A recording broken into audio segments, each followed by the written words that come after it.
It is clear that Cowboys defensive lineman Isaac Alarcón, international player, is facing some tough odds. He's making a transition from offensive line to defensive line, a position that he didn't play in college, he didn't play in high school. It is a unique challenge. Fortunately, according to his private coach, he is extremely athletic and he shared some insight with me about what Isaac is facing and what he's up against this offseason. Let's dive into it here on ADC Sports Dallas Primetime. Do me a favor, hit the like button, share the stream, and let your friends know about Primetime live every Sunday through Thursday night. Here we go. Let's get it started.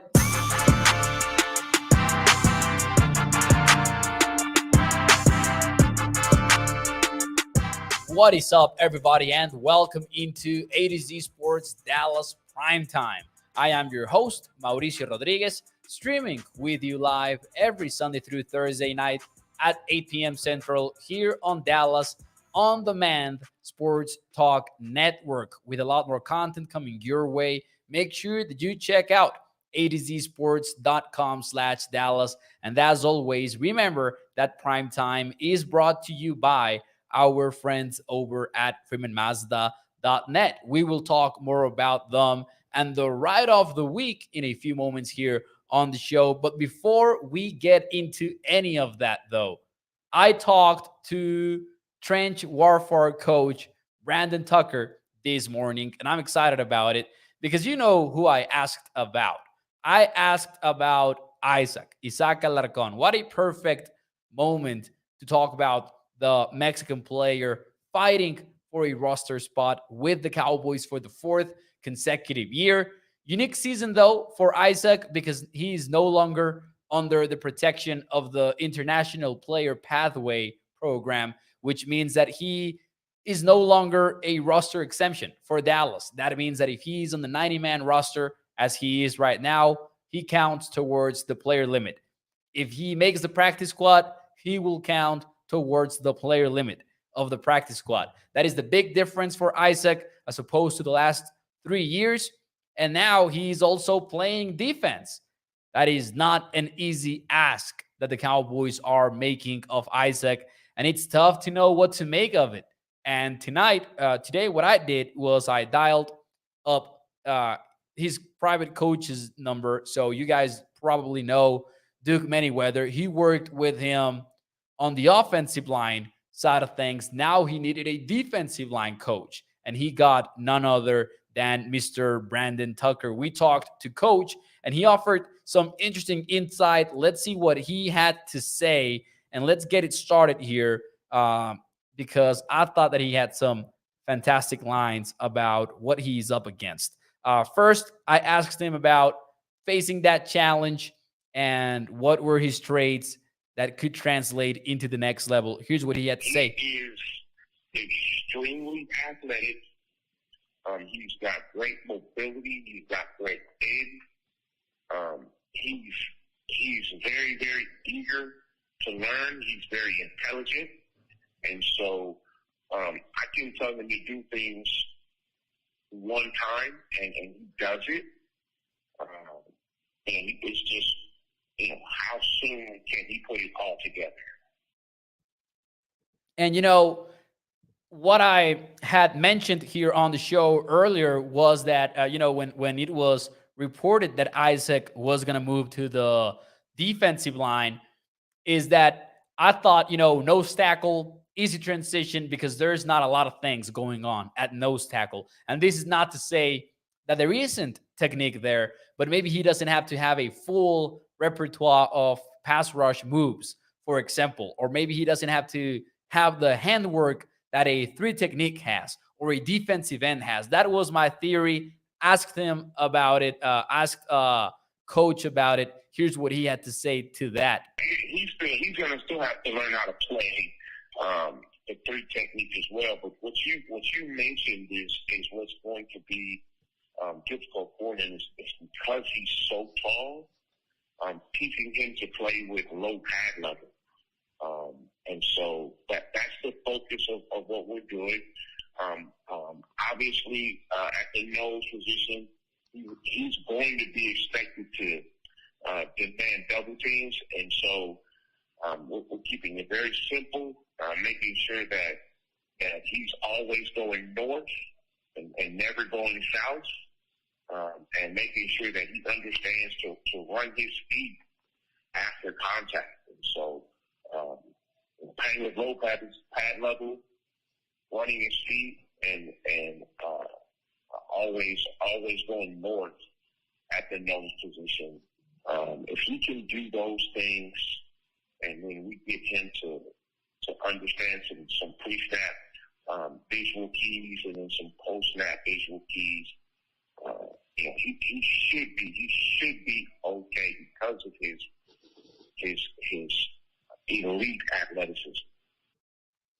And you love that word right at the end. You love coach using the elite word, right? When it comes to Isaac's athleticism. Because for one thing, that is why Isaac is here for another year. Some people have said, oh, he has 1 foot out of the door if the Cowboys are asking him to change positions. And I get where that feeling comes from. But then again, he was on an expiring deal. He came back because the Cowboys re-signed him to another contract. So it's not like it was either you keep him or you cut him. The Cowboys actively decided to sign him to a reserve/futures deal. So that has to be relevant. And I do think it's because of that elite athleticism.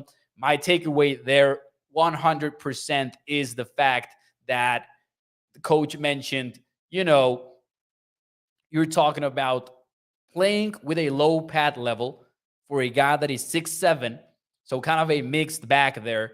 His athleticism is what has him here for a 4th year in the NFL, yet the height might play against them a little bit because he might be too tall.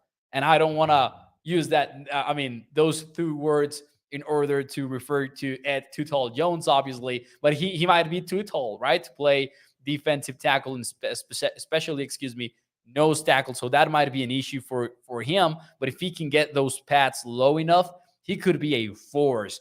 Obviously, 320 pounds, 6'7". Those are some cool traits to work with if you are a coach.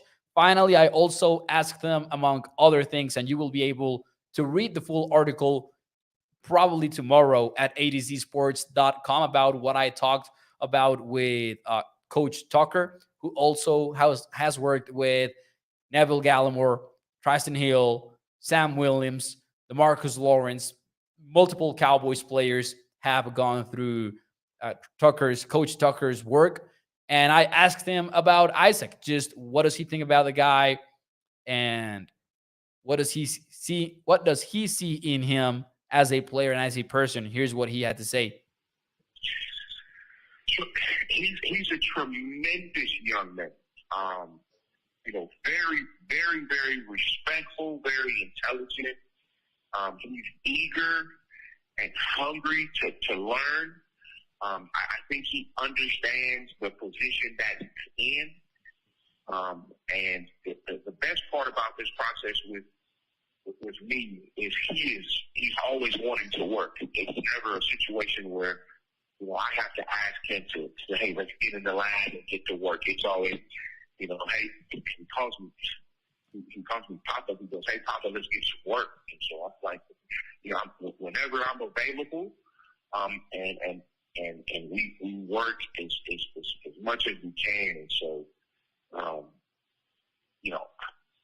I think if anyone can get this done, he can do it. He can do it for sure. Boom. And Coach McCarthy, multiple coaches for Dallas now, Dak Prescott even, have talked about Isaac's work ethic. So he has elite athleticism, elite work ethic, and man, he might beat the odds. I know it's challenging. I know it's kind of crazy to believe that, the guy that has been working all of his life at offensive line and has 3 years working at an NFL level on offensive line and developing as an offensive lineman, being asked to move to defense. That is a very unique challenge. It is difficult. He's a long shot to make that 53-man roster, but wouldn't it be awesome to see him make the 53 And coach says, if someone can do it, he might be able to do it with those athletic traits and that work ethic. So we'll find out what happens moving forward, but I wanted to touch on it because you guys know that I've been keeping close tabs on this story. I will take some pride in saying that since Isaac was assigned to the Cowboys as an international player, pathway player, I wrote an article back then. I was with Inside the Star, and I have kept very close tabs on this storyline since it began. So now we're going to keep doing that, of course, moving forward. And for those of you who are asking who is Coach Brandon Tucker, he is the coach of Trench Warfare, and he develops NFL talent. He works with a lot of players that are going into the NFL draft as well as NFL professionals, kind of like offseason work, defensive line guru, kind of think Duke Manyweather, but for defensive linemen. Pretty much that's what we're talking about here. And kind of caught my eye that Isaac shared a picture working with the Trench Warfare team. So I made a couple of phone calls and we got that interview with Mr. Coach Tucker. Excited about it. Let's see what happens moving forward. And of course, we'll cover this story throughout the offseason. Let me see some of your comments though here, because I have not said hi yet formally to the YouTube chat and the Facebook chat. I appreciate you being here. Do me a favor, by the way, hit the like button, share the stream. If you're watching on Facebook or YouTube, let your friends know about Prime Time. Let's see what we have over here. Tommy915 says the fact that they're trying to find a spot for a guy who wasn't even drafted says a lot about what they think of him. I love Isaac, and I think the Cowboys do too. Players and front office. King Element says they know how hard working we are. How says Isaac Alarcón Hall of Fame story begins. William says they let kids run YouTube channels. Well, they let me, and they pay me for it. So isn't that awesome? Johnny says not hating on him. All kidding aside, William, welcome to Prime Time.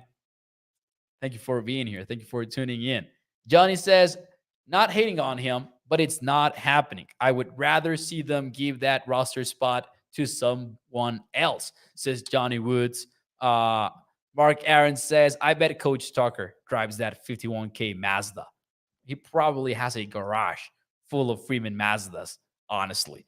Toxic Tom says, Mo, it worries me that they could not find a spot for him in a unit that Dallas needs. Talking about interior offensive line there. And I agree. That might be worrisome. I think ultimately he's a long shot in the sense that, as Toxic Tom says, the Cowboys probably decided, okay, we're not going to make him work at offensive line, but we don't want to get rid of that athleticism just yet. Let's see what happens if we put him and we toss him in at defensive line. But Isaac could have, maybe like said, I give up or something like that. But he's not giving up. He's working with a defensive line guru.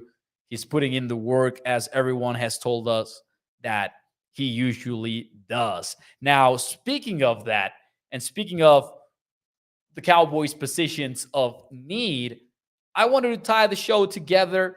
And as such, let's get into the Freeman Mazda stat of the week here on Primetime. Freeman Mazda stat of the week. We're going to take a look at the Cowboys' defensive tackle room, because even though we're not going to get into, how many sacks or pressures Ozo Odighizuwa had, or maybe Neville Gallimore, I think that today's Freeman Mazda stat of the week kind of drives home the point that the Cowboys have a lot of open spots at the defensive tackle position. Because according to ProFootballReference.com, the second highest defensive tackle snap count, which is behind Osa's 53% snap count, is Neville Gallimore's 35% of the snaps. That is a very low number, kind of surprisingly so, in my opinion. And it talks volumes about how, even though the Cowboys, there was a report out there this offseason that, promising defensive lineman Neville Gallimore is going to be back in Dallas. But the promising defensive lineman was inactive for a playoff game this January. And it kind of just drives home the point that even though there are some names that we already know quite well, like Osa, like Neville Gallimore, even Quinton Vohana and Jonathan Hankins, these players have played very little time for the Cowboys. Here are the 2022 snap counts for the defensive tackles. Let me read them to you. You get Osa, who we already mentioned. Osa had 54% snap counts. Neville Gallimore was at 35%.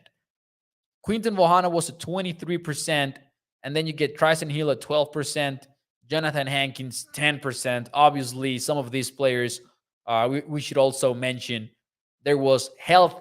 The health factor was involved. So some games missed here and there for some of these players. But clearly, Dallas needs a defensive tackle. So the question from me to you on tonight's Freeman Mazda stat of the week is, from 1 to 10, how likely do you think is it for Isaac to crack the 53-man roster? Let me know in the chat. What do you think about that? And while you give me your answers, and before I give you mine, let's talk about our friends over at FreemanMazda.net, because as always, we need to discuss their car dealership over at Irving, Texas.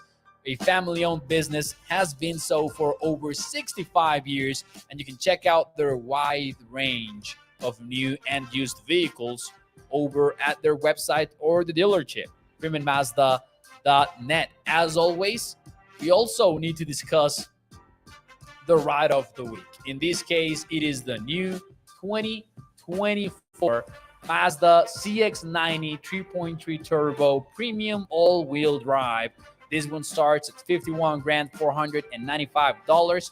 It's got all-wheel drive, Wi-Fi hotspot, a sunroof, third row sitting, Apple CarPlay / Android Auto, and a fuel capacity of 24 miles per gallon in the city. That goes up to 30 when you are in the highway, so you'll get to your destination without breaking the bank. Make sure that you check out FreemanMazda.net. They make this show possible, and more important than that, they make the Freeman Mazda stat of the week possible as well. So let's get to the answers from 1 to 10. How likely do you think is it for Isaac to crack into the 53-man roster? Let's see what you guys have to say. 53, by the way, might be quite tough. It really might be tough. Let's see here. 3.5 for Holly. 50-50 for Tommy 915. Toxic Tom says pending injuries 1. I just don't see it. 7 for Katharina. That's a pretty high number. Thank you, Mark. Thank you. He's saying happy birthday. I appreciate it. They messed up releasing Ridgeway, says Mark Aaron. That's one of the moves that, even though I understand why it is still criticized to this day, I kind of look at it and I say, at the moment, it just made sense. It did. Kind of tough. Sometimes you got to get rid of some of these players, but I wouldn't complain too much about letting go of Jonathan Ridgeway. Gilbert goes with the 6. 7 for Bruce. Got the toxic use. I will go with a 4 for the for the 53-man roster, excuse me. But I will go with something like a 7-8 for the practice squad. I think that Isaac can really crack into the practice squad and be there and maybe see his first game action now that he is going to be part of the practice squad without any doubts. Because remember, even though he was on the practice squad as an international player, he couldn't be elevated, for example, into the game day roster. You know how teams can elevate these guys throughout the season? International players were not eligible for that. Technically, what they had to do was remove the international player tag, essentially taking away his exemption that made him not count towards the player limit, and treat him as any other player. So the fact that he could be in the practice squad this year would be very different from years prior to that. Let me kind of All right, there you go. My computer was going crazy there for a moment. Let's see. Toxic Tom says if Isaac makes a 53, either he has the camp preseason of the ages or Dallas is ravaged by injuries and quote unquote we like our guys is our plan. Yeah, 53 might be pretty tough in my opinion. I think that Isaac is looking at the practice squad here. We'll see what happens. Hoping to talk to Isaac at some point this offseason. We've had 2 interviews with him so far, looking to make it 3 now. Because of course he's got an entire country rooting for him. Believe me when I tell you that. And I told Coach Tucker that too. By the way, I asked him, "Have you ever had a player in this situation before?" He told me no. He told me I've had players that have played defensive end but have not played three technique, or I have had nose tackles that have never played three technique. That kind of stuff. He told me that Isaac was a first in being an offensive player that is moving to defensive player. But anyways, tying things together to the Freeman Mazda stat of the week before we get out of here. Some Mo news. Some Mo news. Massey Smith, not a top 30 visit exactly for the Cowboys, or at least not confirmed. But Ian Rappaport said that the Cowboys are among the many teams that have extensively met with Massey Smith, the defensive tackle out of Michigan. And I think that that matters quite a lot because that might mean that the Cowboys could consider a first round defensive tackle. Because if you're talking to Massey Smith, then you're talking to him because you're thinking of him at 26th overall. It would be a surprise if he's there in the second round for Dallas at 58th. So I thought that was a pretty relevant bit of news. Maybe a defensive tackle in the first round wouldn't be as crazy. And we'll find out if maybe Brian Brees is also in that conversation out of Clemson. Maybe Kalijah Kanzi out of Pittsburgh is also in that conversation. Who knows? All of these guys could be in it. But several mock drafts have had the Cowboys take Massey from Michigan. I remember Daniel Jeremiah at least had one with the Michigan prospect mocked to the Cowboys at 26. Bruce got the toxic use says, Mo, I personally switched from defensive tackle to offensive tackle, and it worked for me. Dan Quinn personally asked to have Alarcon, so I trust his vision. I've heard that about Dan Quinn, but I have not seen like what the original source is on that. If somebody can tell me, because I've heard that before, but I have not heard that like from the original source at least. And I don't mean like the actual source. I mean like who reported that is what I'm trying to figure out here. House Nelson says, I feel like Isaac is nasty. Like he likes to hurt people. I don't know why. Probably. I think he has a chip on his shoulder, man. I think he does. Because, listen, and I'm telling you this as a fellow Mexican of Isaac, man. Like, we have this saying in Mexico, which kind of sucks, but sometimes it feels like it is the truth. We have this feeling like, the worst enemy for a Mexican is another Mexican because, man, like Checo Perez in Formula One, Canelo, the boxer, the face of boxing. I was gonna. I'll get to the age question here in a moment, but many Mexican fans like hate on Isaac like nonstop, and that saying means like successful Mexicans are criticized a lot of the time, and kind of sucks that is the case, obviously. But I think that a chip on his shoulder has grown over the last few years, honestly, for Isaac. At first, it was like I'm happy to be here, maybe for him, but I can tell you that he has a chip on his shoulder for sure. Somebody asked Cam, shout out to Cam. He says, How old are you at Who's Talking? I am 23 years old. I know that I look 16. Tommy915 says he just turned 16 today. I know. They bully me about how I look, but I'm 23 years old and loving it. I thought the source was Mike Hunt. I forgot about the cake. It says house. Oh yeah, Isaac wants that cake too. That was Hard Knocks was like the vehicle that turned Isaac into a mainstream player among Cowboys fans, honestly, because I think that he was a name that not many casual fans knew about before Hard Knocks, and they got to know him there. And obviously, that I want some cake scene from Hard Knocks was pretty iconic. And they even got him a cake and everything after production was over. So that was pretty funny from HBO. But yeah, Mo, by now you should be in your 90s, says Katharina.